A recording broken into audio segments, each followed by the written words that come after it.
ये interesting story विरजपुर गांव में रह रहे चिंटू की है। जब वो करीब सिर्फ 15-16 साल का था, चिंटू बड़ी देर से किसी काम की तलाश कर रहा था, लेकिन उसको कोई भी काम देने के लिए तैयार नहीं था क्योंकि उसकी उम्र बहुत छोटी थी। लेकिन चिंटू हार मानने वालों में से नहीं था। वो एक एक करके सभी दुकानों में पूछता गया। ऐसे वो एक डिपार्टमेंट स्टोर में पहुंचा।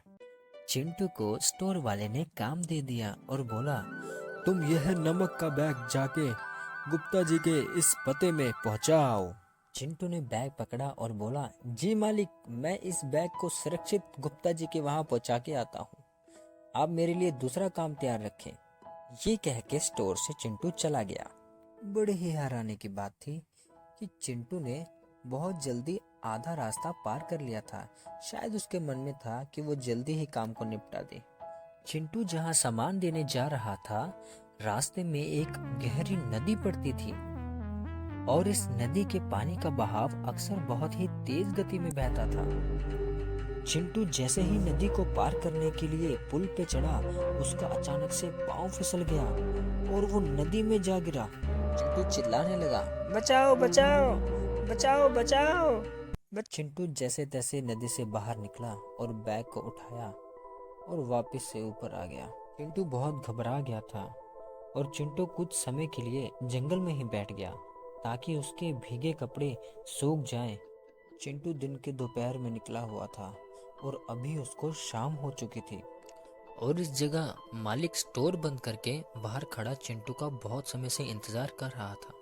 वो सोच रहा था कि चिंटू को इतना समय हो गया गए हुए, अभी तक लौटा क्यों नहीं, न जाने ऐसी क्या बात हो गई।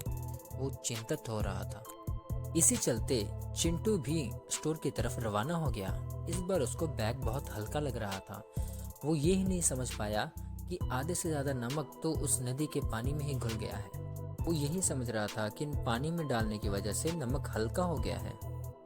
चिंटू आखिर स्टोर में पहुंच ही गया।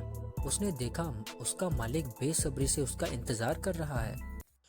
तू कहाँ था इतनी देर से और ये बैग वापस क्यों ले आया है, बता।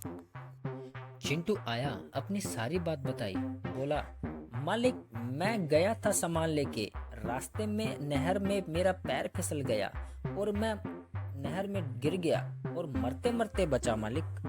मालिक को गुस्सा तो बहुत आया, लेकिन उसने कुछ नहीं कहा और बैग लेके चल दिया।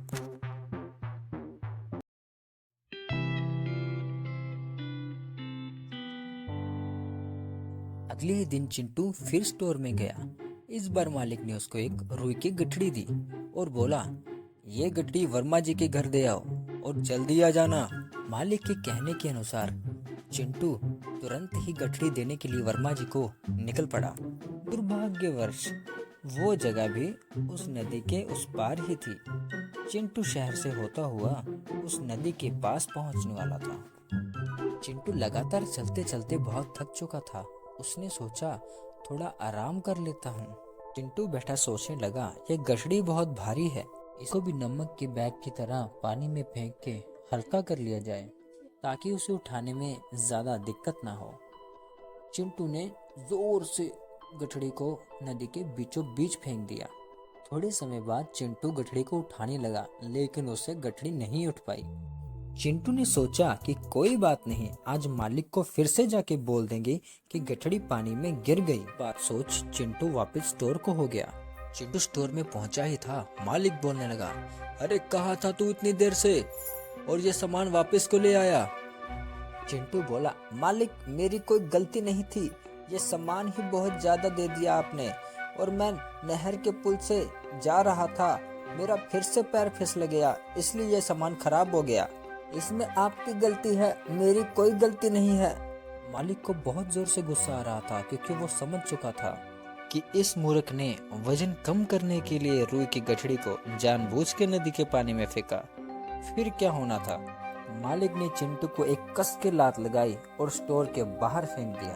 चिंटू बेचारा नीचे गिर पड़ा और रोने लगा। चिंटू फिर से बेरोजगार हो गया।